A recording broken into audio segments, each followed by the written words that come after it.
ചൂട് ചോറിനൊപ്പം കഴിക്കാൻ വറുത്തരച്ച നല്ലൊരു ഉള്ളിത്തീയലുണ്ടെങ്കിൽ പിന്നെ വേറെ ഒന്നും വേണ്ട.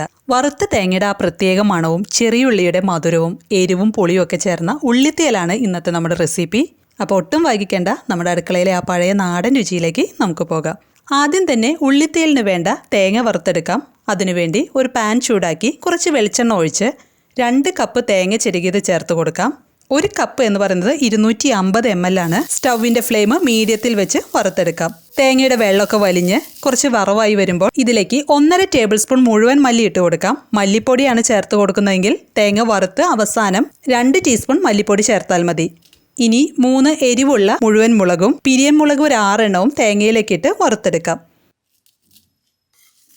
തേങ്ങ വറുത്ത് ഈ പരുവമാകുമ്പോൾ 2 തണ്ട് കറിവേപ്പില കൂടി ചേർത്ത് കൊടുക്കാം. തേങ്ങ വറുത്തെടുത്തിട്ടുണ്ട്. ഇത് തണുക്കാനായി വേറൊരു പാത്രത്തിലേക്ക് മാറ്റാം.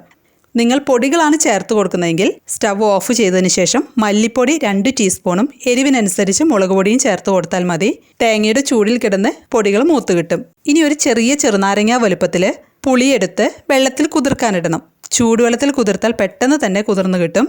ഇപ്പോൾ തേങ്ങ വറുത്തത് തണുത്തിട്ടുണ്ട്. ഇതൊരു മിക്സിയുടെ ജാറിലേക്ക് ഇട്ട് ഒട്ടും വെള്ളം ഒഴിക്കാതെ അരച്ചെടുക്കാം. അരയ്ക്കുമ്പോൾ ഒട്ടും വെള്ളം ചേർക്കരുത്, എന്നാലേ അരപ്പിന് നല്ല കളർ കിട്ടൂ.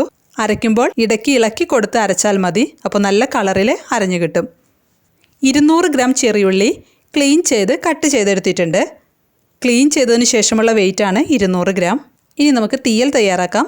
ഒരു പാൻ ചൂടാക്കി വെളിച്ചെണ്ണ ഒഴിച്ചു കൊടുക്കാം. വെളിച്ചെണ്ണ ചൂടായി വരുമ്പോൾ 1/2 ടീസ്പൂൺ കടുക് ചേർത്ത് കൊടുക്കാം. കടുക് പൊട്ടിക്കഴിയുമ്പോൾ 2 വറ്റൽമുളക് ചേർത്ത് മൂപ്പിച്ചെടുക്കണം. അതിനുശേഷം ഉള്ളി പാനിലേക്ക് ഇട്ട് കൊടുക്കാം. അതിൻ്റെ കൂടെ പച്ചമുളക്, 2 തണ്ട് കറിവേപ്പില, ഉപ്പ് ഇതെല്ലാം പാനിലേക്ക് ഇട്ട് ഉള്ളി വഴറ്റിയെടുക്കണം. ഉള്ളി വഴണ്ടി വരുമ്പോൾ പുളിവെള്ളം ഒഴിച്ചു കൊടുക്കാം. അതിനുശേഷം കുറച്ച് മഞ്ഞൾപ്പൊടി ചേർത്ത് മൂടി വെച്ച് ഉള്ളി വേവിക്കണം.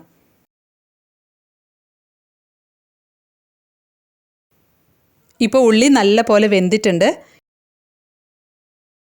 ഇനി ഇതിലേക്ക് അരപ്പ് ചേർത്ത് മിക്സ് ചെയ്യാം.